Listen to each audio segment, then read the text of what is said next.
So my name is Sonoko Obuchi. I am the Japanese artist living in the UK. I used to, live in London for 20 years.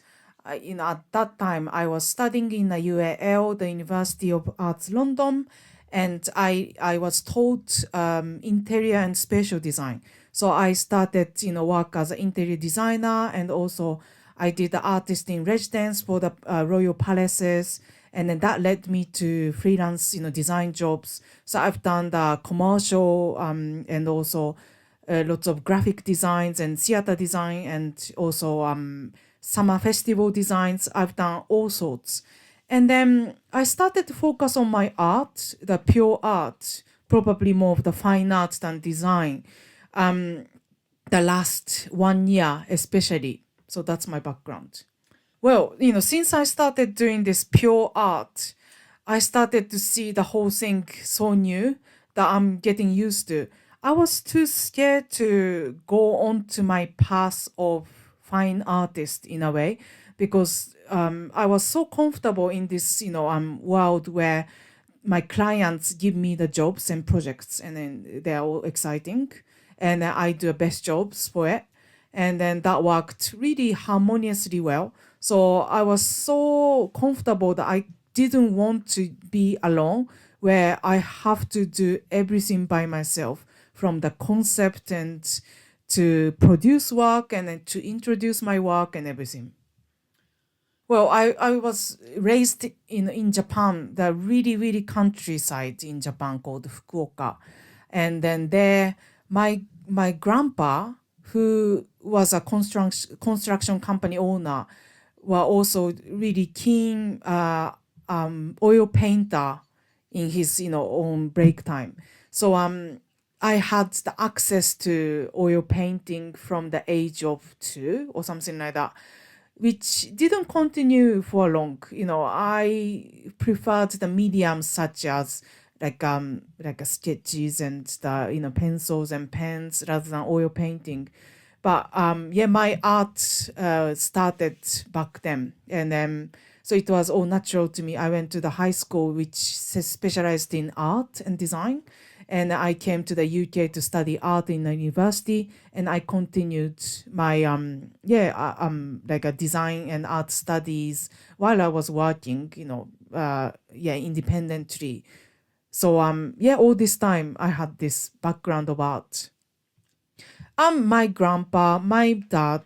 So those two figures in my life, who exposed me to the and culture. For example, my grandpa really, supported me, my artistic sense from the beginning of my life. So as my dad, who took me to the big cities of Fukuoka and then other cities, making sure that I had exposure for music, fashion, art museums, anything to do with the art and culture. So I was lucky enough to grow up in a beautiful countryside where, I could really freely relax and grow. And also I had the excitement of the urban, influences the whole time. So for the last 6 months, I've been working on the project called My Life in Stitches, which is the series about my life and the recent life since the COVID. So during the COVID, I've got 2 children, but one of them developed the severe depression. And then, he couldn't go to school for 3 years because of that. And then we were in the turmoil. And then we said goodbye to London, moved to the countryside called Peak District in North England. And then since then, we started the healing journey, which wasn't easy. And it took us, proper 3 years to start to feel the sense of happiness again. So that dark time we had, I wanted to heal from it. And then the art helped me so much to take my burden and darkness out of my body. And now I can visually see it outside of me. So that really helped me.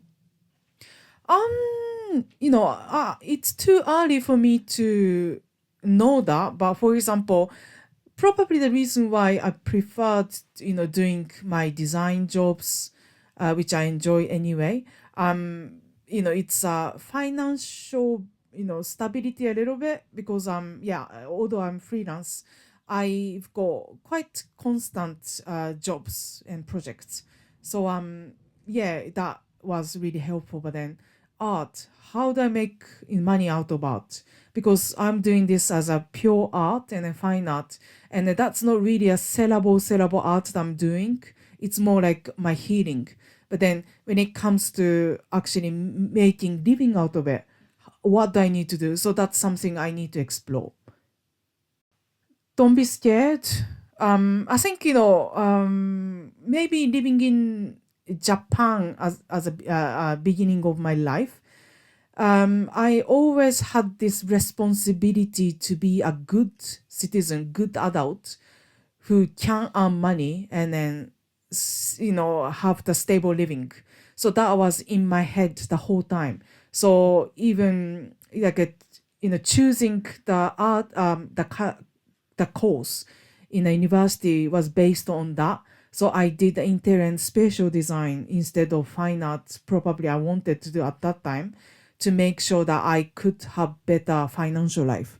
So yeah, then come to 42 years old and now I'm pursuing this. What if I did at that time age 18? So yeah, what I want to say is don't be afraid and then just try it. Don't listen to some sort of voices in your head, but believe in your instinct.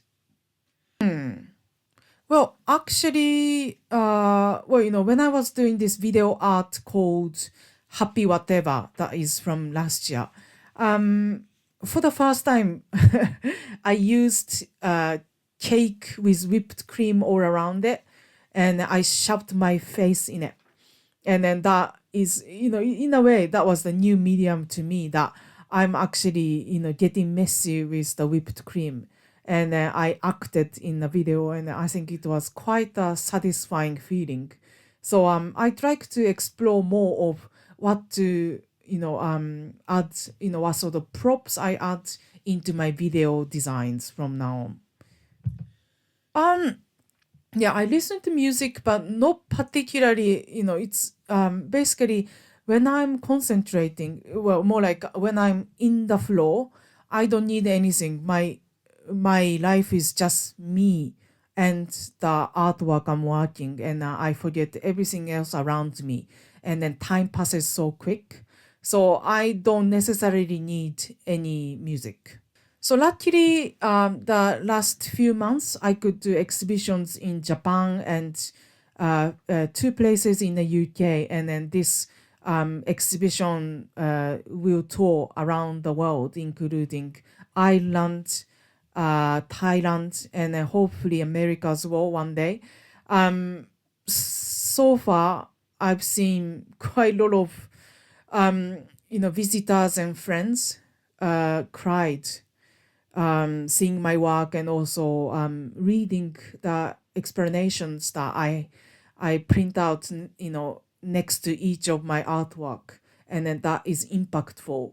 And I never knew that such personal thing can influence someone else's hearts that much. If they can find some sort of connection or belonging, so it can resonate in them, that's something I want them to have. That's gonna be the most joyful thing for me, to connect with people through my art. So I've got the one exhibition in Ireland, but which is kind of invite only. And then in October this year, I'm gonna be exhibiting in Bangkok for 3 days. So if you are based in Bangkok, or somewhere in Asia, or you're visiting Bangkok this October, yeah, please come to my exhibition. That'll be great to see you in person. Thank you.